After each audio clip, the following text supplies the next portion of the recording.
사랑하는 성도 여러분, 예수님의 품 안으로 오신 여러분들을 환영합니다. 우리 사도신경으로 하나님 앞에 우리의 신앙을 고백하겠습니다. 전능하사 천지를 만드신 하나님 아버지를 내가 믿사오며 그 외아들 우리 주 예수 그리스도를 믿사오며 이는 성령으로 잉태하사 동정녀 마리아에게 나시고 본디오 빌라도에게 고난을 받사 십자가에 못 박혀 죽으시고 장사한 지 사흘 만에 죽은 자 가운데서 다시 살아나시며 하늘에 계시사 전능하신 하나님 편에 앉아 계시다가 저희로서 산자와 죽은 자를 심판하러 오시리라. 성령을 믿사오며 거룩한 공예와 성도가 서로 교통하는 것과 죄를 사하여 주시는 것과 몸이 다시 사는 것과 영원히 사는 것을 믿사오나이다. 아멘. 살아계신 아버지 하나님, 예수님의 이름으로 이렇게 모여서 하나님께 예배 드리게 하심을 감사합니다. 이 시간에 전심을 다해서 찬양하게 하시고 주의 말씀을 듣게 하여 주시기를 원하오며 또한 성령께서 우리의 마음을 어루만져 주시사 주의 성령으로 충만한 시간 되어지도록 하여 주시고 일주일 동안 살아갈 힘과 능력을 얻는 시간 되도록 주님 주장하여 주옵소서. 답답한 일 있었을지라도 이 시간에 다 해결받고 마음의 평안을 누리며 돌아갈 수 있도록 주여 함께하여 주옵소서. 감사드리며 살아계신 예수님의 이름 받들어 기도하옵나이다. 아멘. 찬양할게요.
자, 오늘 같이 은혜를 나눌 하나님 말씀은 누가복음 19장 9절로 10절입니다. 오늘 구원이 이 집에 이르렀으니 이 사람도 아브라함의 자손이미로다. 인자가 온 것은 잃어버린 자를 찾아 구원하려 함이니라. 아멘. 지금 예수님께서는요, 그 갈릴리 저 북쪽에서 이제 예루살렘을 향해서 내려가시는 중이십니다. 이제 예루살렘으로 올라가시는 이유는 분명하죠. 예루살렘에 올라가서 많은 사람들에게 이제 고난을 받고 수욕을 받고 침뱉음을 당하고 채찍질을 당하고 십자가에 죽으심으로 모든 우리들을 구원하여 주시고자 한 까닭이지요. 예수님께서는 예루살렘에 올라가면서 이제 수차례, 그것도 3차에 걸쳐서 제자들에게 설명을 합니다. 얘들아, 지금 내가 예루살렘에 올라가는 것은 이제 너희의 구원을 위해서 내가 거기서 배신당하고 죽임을 당하러, 십자가에 죽임을 당하러 올라가는 것이란다라고 분명하게 말씀해 주셨습니다. 뿐만 아니라 인간의 구원이 어떤 식으로 예수님의 죽음 당하심으로 미랄이 썩어지는 방식으로 구원하여 주실 것을 분명히 밝히셨습니다. 그럼에도 불구하고 제자들과 많은 유대인들은 어떻게 생각했을까요? 우와, 저렇게 능력이 많은 위대한 예수님께서는 예루살렘에 올라가시면 로마인들을 무력으로 압제하시고 새로운 왕국 이스라엘을 모든 나라 중에 첫 번째 가는 위대한 왕국으로 만들어주시고 우리는 재산과 권력을 분배해 주시겠지라고 하는 희망을 가지고 있었습니다.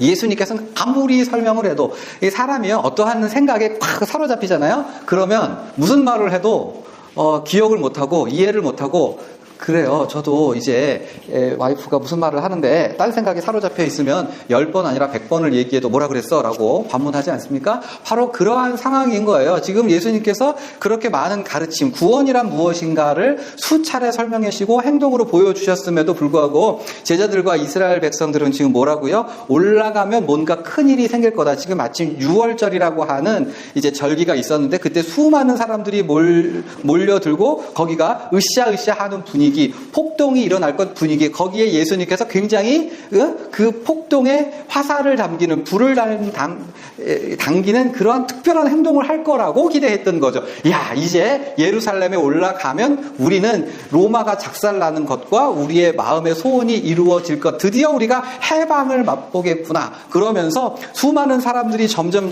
더 예수님을 쫓게 되고 그들의 분위기는 자, 이제 내일이면 모레면, 왜요? 지금 어디에 있다고요? 여리고에 있는데 여리고는 예루살렘에서 23km 정도 떨어진 곳이에요. 그러니까 내일이면 모레면 드디어 예루살렘에 올라가실 거고 우리는 드디어 우리의 대적 로마가 망하는 것과 우리의 소원이 이루어지는 것을 참관할 수 있겠지. 이 좋은 구경 우리가 빠지면 안 되지. 그래가지고 열기가 막 고조되고 있는 상황에서 일어나는 것이 바로 이 세리장 삭개오를 만난 사건이고요. 단적으로 말해서 민중들의 기대에, 백성들의 이 희망에 찬물을 끼얹은 행동이라고 할 수 있는 거죠. 성경 본문에 이 삭개오를 두 가지로 설명하죠. 세리장이요, 부자라고 했습니다. 세리장이라고 하면 치프 컬렉터입니다. 이 뭐냐 하면 로마 제국으로부터 권리를 이양받은 거예요. 내가 여리고 지역에 세금을 걷겠습니다. 그러면 네가 걷어서 돈을 얼마든지 마음대로 걷고 우리한테는 일정 금액만 이제 납부하면 된다. 그러니까 세리장이라고 하는 사람은 자기가 관할하는 지역의 세율을 자기 멋대로, 엿장서 마음대로 자기 멋대로 3%를 내든지 30%를 내는지 50%를 내는지 마음대로 설정을 할 뿐만 아니라 돈 거둘 사람을 자기 마음대로 찝는 거야. 야, 너 월급 얼마 줄게. 이거 해. 이래서 그러니까 아주 그 백성들의 고혈을 빠는 고위직이라고 할 수 있을 것이고, 그리고 그 일을 굉장히 잘했기 때문에 성경은 뭐라고요? 부자라고 설명을 하고 있는 거예요. 그러니까 이스라엘 백성들의 입장에서는 이 사람은 매국노인 거죠. 그리고 혈통적으로는 이스라엘 백성이지만 나는 제가 이스라엘 백성이라고 인정할 수 없어. 그래서 보통 사람들은 강도, 살인자, 창녀와 동급으로 누구를? 세리야말로 당장 죽어도 희생할 것이 없는, 쳐 죽여야 마땅한 사람이라고 생각을 했는데 예수님께서 그 뜨거운 열기 가운데 우리 민족이 해방을 얻을 거야. 예수님께서는 우리의 영웅이지라고 하면서 사람들이 찬사를 하고 있는 그 순간에 누구를? 세리장, 그러니까 매국노, 파렴치한 이 삭개오를 딱 콕 집어가지고 뭐라고 합니까? 삭개오야, 내가 오늘 너의 집에 반드시 뭐라고요? 반드시 머물러야 하겠다.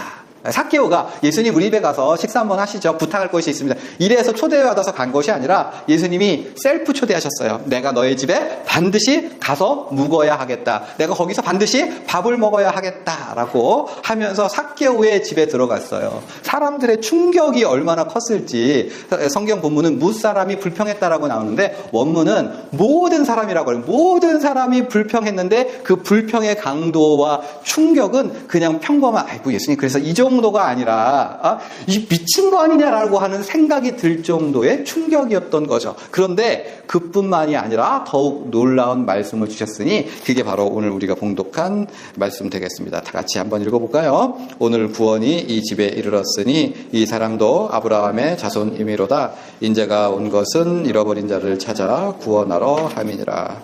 아멘. 지금 매국노, 지금은 로마로부터 우리를 구원하여 줄 줄 알았는데 로마에 빌붙어서 우리의 고혈을 빠는 삭개오의 집에 간 것만으로도 진짜 엄청난 충격인 거죠. 마치 김구 선생님이, 윤봉길 선생님이 이완용과 어깨동무를 하고 기생집에 간 거, 뭐 그런 느낌으로 이제 다가왔을 거예요. 그런데 예수님께서 한 걸음 더 나아가서 세 가지 말씀하시죠. 첫 번째, 오늘 구원이 이 집에 이르렀으니. 두 번째, 이 사람도 아브라함의 자손입니다. 인자가 온 것은 잃어버린 자를 찾아서 구원하려 함이라. 첫 번째 뭐라고요? 삭개오의 집에 구원이 이 집에 이르렀다라고 했습니다. 지금 여기서 잘 안 보이실 텐데 아주 특별한 게 있어요. 뭐예요? 지금 삭개오에 병이 났어요? 귀신이 쫓겼어요? 마음의 소원이 일어났어요? 아니에요. 삭개오가 한 거는 예수님하고 만나가지고 기분이 너무 좋아서 예수님 제가 재산을 팔아가지고 반은 가난한 사람 줄 거예요. 내가 일하다가 잘못 일한 거 있으면 그거 4배를 갚을 거예요 라고 얘기한 거예요. 아무런 사건이 안 일어났어요. 다른 경우에는 귀신이 쫓기거나 혈류병이 났거나 뭐 무슨 특별한 기적이 일어나 이런 거 전혀 없어요. 오히려 재산을 내어줬을 뿐인데 그럼에도 불구하고 예수님께서 뭐 했다고요? 구원이 이 집에 이르렀대요. 당시 예수님을 따른 모든 사람들이 생각하는 구원은 뭐였어요? 병이 낫는 거, 재산을 얻는 거, 로마인들이 이게 나자빠지는 거, 이제 물리쳐지는 거라고 구원을 생각했는데 예수님께서 지금 말하시는 구원은 뭐예요? 예수님을 만난 거, 그리고 예수님한테 얘기하는 거. 우리가 생각하는 구원은 뭐죠? 우리가 생각하는 구원은 뭘까요? 삭개오가 예수님을 만나서 나 이렇게 살 겁니다. 예수님과 교제하는 것 그 자체를 예수님께서는 구원이라고 선언하신 거죠. 두 번째, 예수님께서는 이 사람도 아브라함의 자손이미로다.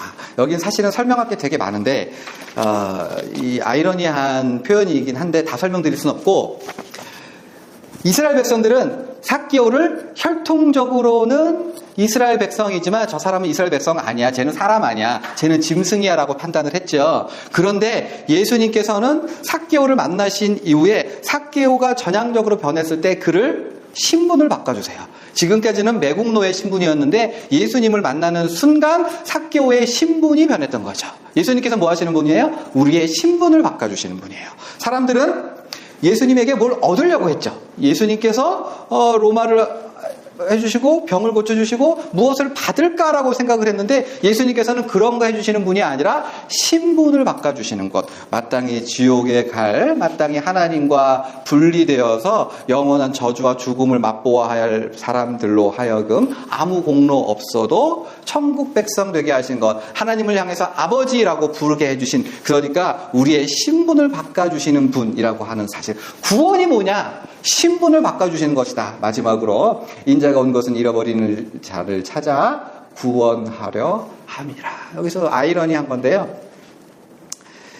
지금 예수님을 쫓는 수많은 사람들은 자기가 바른 길을 걷고 있다고 생각을 했어요. 지금 예루살렘에 올라가는 거, 우리 민족이 해방을 얻는 거, 이것이 정도고 사필규정이고 올바른 길이고 정의로운 길이고 하나님의 뜻이라고 생각을 했고, 지금 삭개오는 죽어 마땅하고 저주받아야 된다라고 생각을 했는데 놀랍게도 여기서 잃어버린 자는 누구예요? 삭개오는 자기 길을 찾았어요. 찾은 바 되었던 거죠. 그런데 자기 자신이 삭개오를 비난했던 이스라엘 그리고 제자들이야말로 하나님 앞에서 잃어버린 자, 다른 말로는 자기 자신을 잃어버린 자였었던 사실이 드러나고 있는 거예요. 설교를 정리하는데요. 사랑하는 여러분, 오늘 본문에서 저한테 가장 충격이었던 것은 이거였어요. 뭐냐면 삭개오가 예수님을 향해서 뭐라 그래요? 예수님, 제가 재산을 팔아서 예수님 드릴게요. 이거 되게 놀랍지 않아요? 삭개오는 수많은 제자들과 수많은 사람들과 달리 예수님이 원하는 걸 정확하게 알고 있었어요. 보통 사람이면. 그러니까 내가 돈이 최고야, 권력이 최고야 라고 일생을 살아왔으니까 이 사람의 가치관이나 세계관에 의하면 자기 재산을 팔아서 누구를 드려야? 예수님을 드려야 예수님이 기뻐하실 거라고 생각을 했을 거 아니에요. 근데 그렇게 안 하고 뭐예요? 자기 재산을 팔아서 가난한 사람을 주겠대. 자기가 잘못한 거 있으면 내가 5배, 4배로 갚겠대. 뭐예요? 자기의 생각이 완전히 전환돼서 예수님이 무엇을 기뻐하시나 포인트가 뭐냐, 예수님께서 어떠한 메시지, 어떻게 살 거를 우리에게 요구하시느냐를 정확하게 짚어내서 그거를 행하고 있어요. 바로 자기 자신을 부정함으로써 올바른 길, 그러니까 하나님 앞에 찾은 바 된 사람이 되었던 거죠. 네?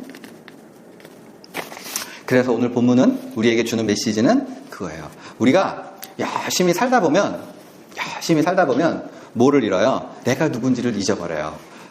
우리가 집을 산다고 예전에 한 고명하신 교수님을 뵌 적이 있는데 그 교수님이 마침 그때 부동산에 마음을 빼앗기셨어요. 그래서 그 교명한 교수님은 부동산 얘기밖에 안 해요. 어디 집이 올라가고 어디 집이 내려가고 어디에 집을 사야 되고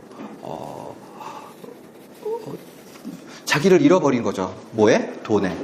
사람은 교회를 세웠어요. 교회를 세워서 열심히 개척을 해서 전도를 하고 교회를 성장시켜 나가요.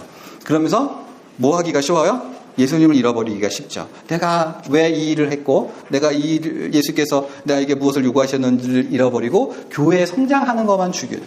그러니까 우리가 살아가다 보면 대학을 가거나 시집을 가거나 집을 사거나 뭐를 하다 보면 열심히 자녀를 키우다 보면 열심히 살아가다 보면 뭐를 잃어버리기가 쉽다고요? 내가 누구인지, 내가 왜 살고 있는지를 잃어버리기가 쉬운데 누구처럼? 마치 예수님을 쫓아다니면서 예수님께서 뭐 해주시겠지를 바라보면서 정작 자기가 잃어버린 자라는 사실을 모르고 삭개오를 비난하는 것이 자기 인생에 의미 있는 것인 양 살아가는 사람, 바로 그 사람이야말로 잃어버린 자가 아닐 수 없다는 사실. 진짜 설교를 많이 하는 신앙생활이라는 건 뭐죠? 예수님 앞에 늘 내가 놓친 건 없는지, 잃어버린 자가 된 것은 아닌지, 무엇을 잘못 해가고 있는 것은 아닌지, 예수님과 결이 틀리거나 달라진 것이 아닌지를 끊임없이 살피는 자가 아닐 수 없습니다. 사랑하는 여러분, 그러므로 늘 예수님의 뜻, 예수님의 바라심, 하나님의 뜻이 무엇인지 고민하고 우리 자신을 끊임없이 되돌아볼 수 있는 저와 여러분 되기를 바랍니다.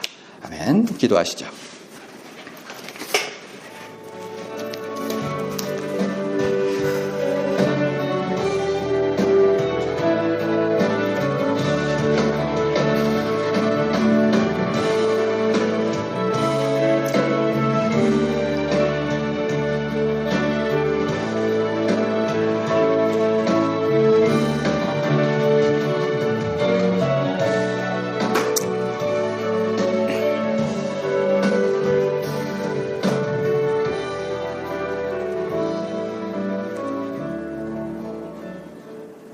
살아계신 아버지 하나님, 우리가 이 땅 가운데 살아가면서 우리의 마음을 빼앗고 우리를 현혹시키는 것들이 참으로 많이 있습니다.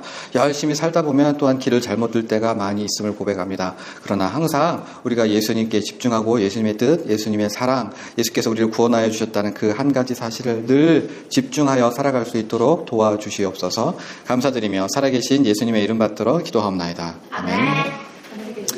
아버지여, 이름이 거룩히 여김을 받으시오며 나라가 임하시오며 뜻이 하늘에서 이루어진 것 같이 땅에서도 이루어지이다. 오늘 우리에게 일용할 양식을 주시옵고 우리가 우리에게 죄지은 자를 사하여 준 것 같이 우리의 죄를 사하여 주시옵고 우리를 시험에 들게 하지 마시옵고 다만 악에서 구하시옵소서. 나라와 권세와 영광이 아버지께 영원히 있사옵나이다. 아멘.